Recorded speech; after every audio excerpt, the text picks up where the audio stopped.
तुलसीदास जी महाराज ने कहा, हम चाकर रघुवीर के पटो पड़ो दरबार, तुलसी कहा होएंगे अब नर के मन सबदार। अरे अगर हमें मजदूरी ही करनी होगी तो फिर किसी मरण धर्मा व्यक्ति की मजदूरी नहीं करेंगे।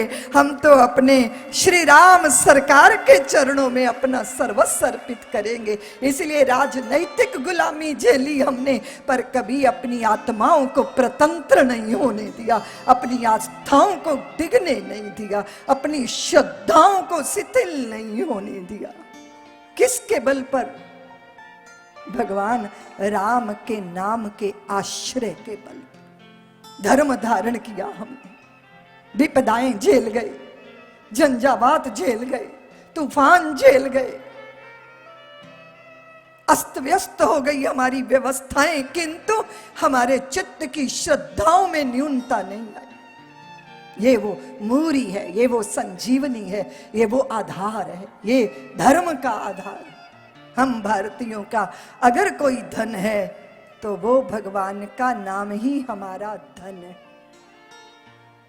मैं देखा तुमने बहुत बड़े बड़े धनी धनी लोग, ऐसे धनी जो कभी धन पाके भी धन्य ना हुए, लेकिन हमने ऐसे धनी भी देखे जो राम नाम का धन पाके धन्य हो गए, कृतार्थ हो गए।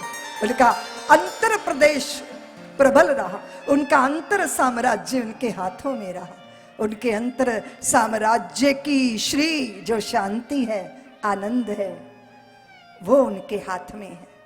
हमारे हाथ में धन है, हमारे हाथ में प्रतिष्ठा है, हमारे हाथ में पद है, किंतु हमारे हाथ में आनंद नहीं है, खुशी नहीं है, प्रसन्नता नहीं है। क्यों, क्या हुआ? एक कहते, दीदी माँ मैं तो कभी खुल के हंसा ही नहीं। तो मैंने कहा, तू क्यों नहीं हंसता? बोले पता नहीं क्या छाती पे बोझा सा रहता है।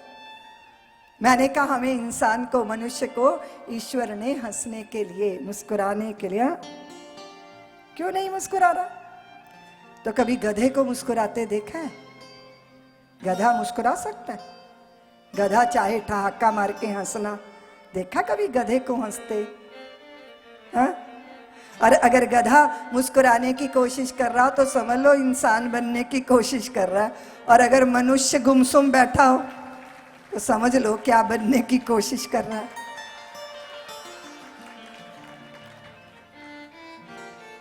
हाँ, मुस्कुराहटें उनके हिस्से में आती हैं जो दूसरों के चेहरों पे मुस्कान देने के प्रयत्न में लगा है। मुस्कुराहटों पर उनका अधिकार है। खुशियां उनके आसपास नृत्य करती हैं जो औरों को प्रसन्नता बांटते हैं। इसलिए लोग कहते हैं, बड़ा सुंदर कहते हैं, बहुत अच्छा लगता है सुनकर कि ये दुनिया उसी की है जिसे मुस्कुराना आता है, और रोशनी भी उसी की है जिसको क्षमा जलाना आता है। यूं तो मंदिर गुरुद्वारे बहुत हैं दुनिया में, पर ईश्वर तो उसी का है जिसे सर झुकाना आता है और जिसे स्वयं को लुटाना आता है, जो बड़े पदों पे बैठ के भी सहज विनम्रता का स्वामी होता है। उसके आसपास श्री है, ऐश्वर्य। मुझे नहीं लगता कि ऐश्वर्य जो है वो संपत्ति के आसपास ही रहता है। ऐश्वर्य तो संतों के हृदय में होता है, क्योंकि ऐश्वर्य वही होता है जहां ईश्वर का स्मरण होता है। ऐश्वर्य वही। इसलिए कभी लोग कहते हैं कि साधु बड़े त्यागी हैं, तो मुझे साधु त्यागी नहीं लगते। मुझे तो नहीं लगते साधु त्यागी। मैंने तो साधुओं का कोई त्याग नहीं देखा, और 37 वर्षों से साधुओं की जमात में रहती हूं। मुझे तो गृहस्थी त्यागी लगते हैं।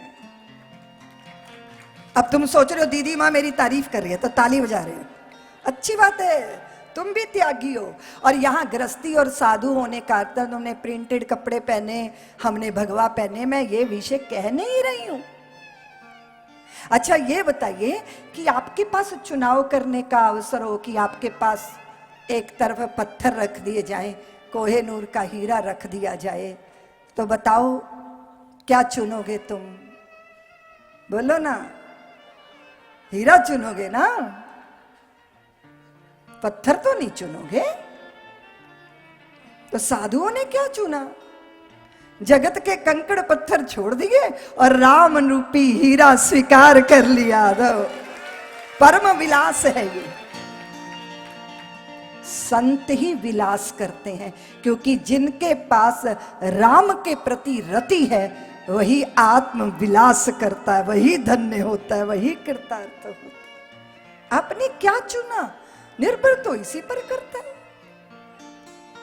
इतनी बड़ी संख्या में आज आप भगवान की कथा श्रवण करने आए, तो आपने चुनाव किया ना कि मैं कथा श्रवण करने जाऊं। बहुत सारे लोग होंगे जो सिनेमा घर में बैठे होंगे, वो उनका चुनाव है, ये तुम्हारा चुनाव।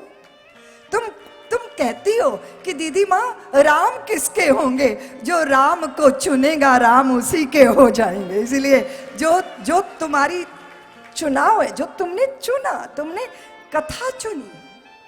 हम बैठे प्रभु के चरणों में कथा श्रवण करेंगे। संतों ने प्रभु को चुना, राम को चुना, सत्य को चुना, शिव को चुना, सुंदर को चुना। और कदाचित हम प्रभु राम की इन लीलाओं में, उनके गुणों में, उनके स्मरण में अपने आप को निमज्जित करे, चित्त को धन्य करे, कृतार्थ करे। कितना सुंदर अवसर हमको दिया। मैं विचार करती आ रही थी, मैं रामचरितमानस की कथा सुनाने जा रही हूँ। बाबा तुलसीदास जी ने हमें जो हीरे मोती दिए उनको, लेकिन फिर मुझे स्मरण आया परम कवीश्वर वो वाल्मीकि जी महाराज। तो मैं स्मरण करने लगी कि उनके चित्त की करुणा से राम गाथा प्रकट हुई।